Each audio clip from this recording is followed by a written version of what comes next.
In a surprise announcement, President Trump said the U.S. will stop bombing the Houthis in Yemen. He says both sides agree not to attack each other.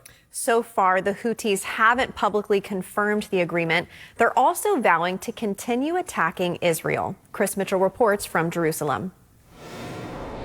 Trump made the stunning announcement during an Oval Office meeting. The Houthis have announced that they are not, or they've announced to us at least, that they don't want to fight anymore.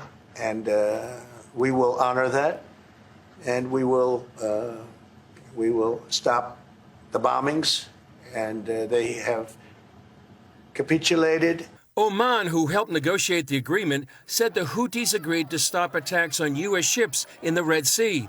The Houthis, however, say they are, quote, evaluating the ceasefire proposal. The announcement appears to leave Israel on its own to defend itself against the Houthis. The Iranian-backed terror group says it will continue to attack Israel, warning they're going to hit the Jewish state so hard in coming days that all Israelis should stay in their bomb shelters. That threat comes after Israeli warplanes devastated the Houthis' main shipping port and its airport in attacks this week. Video showed airliners blown apart and buildings ablaze at the airport in Sana'a. It is also the airport, as I understand it, that is highly strategic, through which arms are coming that are coming from Iran and other places that are used in these missile attacks on Israel. The massive strike was retaliation for the Houthis hitting Israel's Ben Gurion airport with a missile Sunday. I said that the Houthi attack would be answered, not with bang, and we're done, but with bangs. Israeli Prime Minister Benjamin Netanyahu warned those bangs could soon hit the Houthis' main backer as well. And this also concerns the patron of the Houthis, Iran, without whose approval and long-term support, the Houthis cannot carry out their criminal missile attack on us. Israel's defense minister branded Tehran and its proxies the Iranian octopus as he threatened the regime. You bear direct responsibility for every attack by the Houthi octopus arm against the state of Israel, and you will also bear the full consequences. Iran claims the Houthis in Yemen are acting on their own.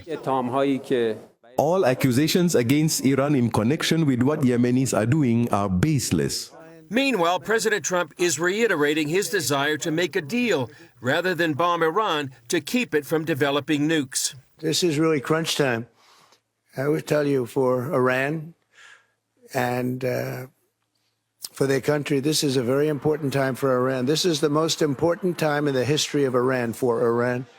And I hope they do what's right, but they can't have a nuclear weapon. And if they choose to go a different route, it's going to be a very sad thing. And it's something we don't want to have to do, but we have no choice. They're not going to have a nuclear weapon. They're not going to have a nuclear weapon. Well, CBN Middle East Bureau Chief Chris Mitchell joins us now from Jerusalem. So, Chris, did the announcement of a ceasefire with the Houthis take the Israelis by surprise, and do they have any concerns about this?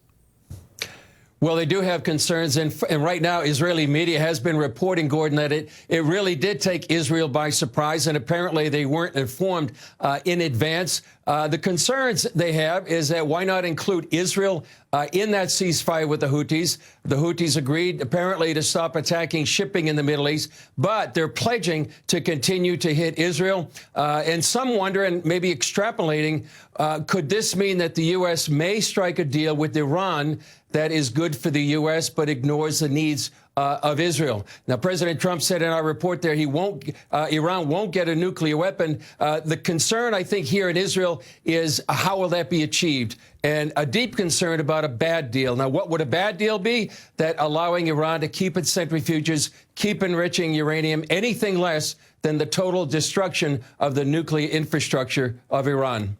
Does this deal with the Houthis signal a more isolationist role for the U.S. in the Middle East, that as long as our interests are being protected, and maybe a narrow view of our interests, that they'll allow these continued attacks against Israel? I think that's a concern, and I think I've heard reports, Gordon, that within the White House there are different views towards the Middle East, more of an isolationist stance that they want to keep out of the Middle East, and they want to do an Iranian nuclear deal to avoid perhaps a wider regional war. So I think that is the concern, and I think that's some of the way that some people are interpreting this agreement with the Houthis and the U.S. And also, it comes just a few days before President Trump's trip to the Middle East, I think coming Monday. Well, it just seems to me it will absolutely trigger a regional war if the U.S. says we'll sit on the sidelines as long as you don't attack us. It pretty much sends a signal that we'll go ahead and attack Israel, and so Israel will have no choice. They'll have to respond. President Trump says he'll make yet another big announcement before his trip next week. What's the expectation in Israel? Well, he said he was going to a very, very big announcement. He's going to, as big as it gets, he said. But he said it's very positive. It's really a big tease.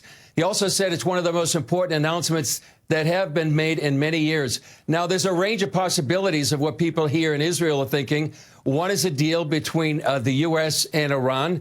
The other is that it could be Saudi Arabia be joining the Abraham Accords. Some people think that might qualify the way President Trump has framed it. There's a conference that's going to be called MAGA in the Desert, a conference to boost investing in the U.S. But a lot of people are watching and waiting to see what this big announcement is, apparently very soon. Well, I think he's kind of signaling it, isn't he? He's saying we're no longer going to call it the Persian Gulf. We're going to call it the Arabian Gulf. Right. If there's going to be a peace deal between Israel and Saudi Arabia, if they'll join the Abraham Accords, yes, that would be monumental. It would be monumental, and that is a signal, perhaps, has to deal with Saudi Arabia. All right. Well, let's turn to Gaza and just the ongoing tragedy there. President Trump says he has information there are only 21 hostages still alive. What can you tell us about that? Well, Israel still says officially there are 24.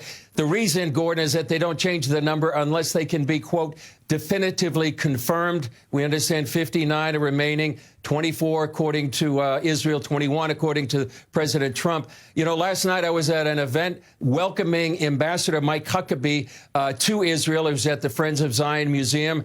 And we heard the testimony from a man named Omir. He was in the tunnels for 505 days, Gordon. And he comes out of the tunnels and he said God was with him. And he said, just had an amazing testimony of how he survived such horrible conditions, being isolated and alone. We also had testimonies from parents of a man named Guy, who's still in captivity, a heart-wrenching testimony. And it's all just indicative of what Israelis have been suffering since October 7th and why it's so important to continue to pray for the hostages. Yes, and let's continue to pray for Ambassador Huckabee. He's walking into a very difficult assignment, but I know he's going to handle it with grace and with faith and with a lot of hope. Chris, thanks for joining with us.